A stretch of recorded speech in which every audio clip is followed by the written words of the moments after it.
Hello, welcome to week 8. Last week you had a chance to take your first exam and turn in your assessment portfolio, so I hope that you had a chance to do that, and if not, you can turn it in late. I'll be getting your exams graded and your portfolio grades back to you sometime this week.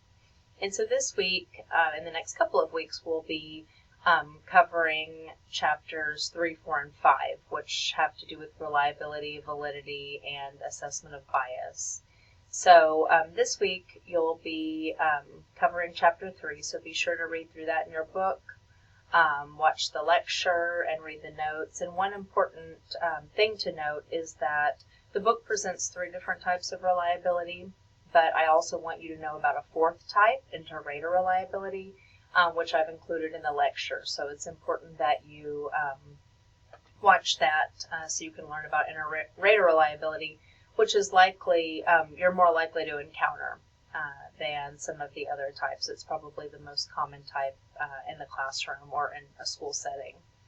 So this week you'll be completing your second discussion, and what I've done is I've provided you with 3 different scenarios, and I want you to choose one of them and identify the type of reliability presented in the one scenario that you choose.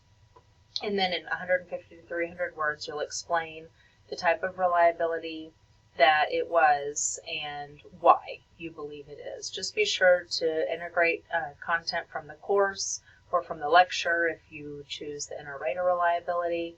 You don't have to provide direct quotes or page numbers, but just support it, your response, with information from the book.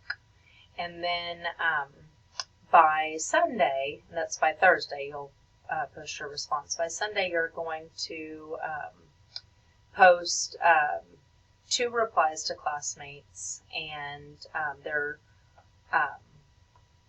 and actually maybe I'll change that to 1 reply. Sorry, 1 reply to classmates, and choose one of the scenarios, possibly one that's different from yours, and reply to your classmate and offer an additional example of that particular type of reliability or further evidence about that. So I would suggest that you reply to one that's different from yours, or if there's not a lot different from yours, then just offer an additional example of that particular type of reliability. So that's all that you'll be doing this week, and if you have any questions, then please let me know. Thanks.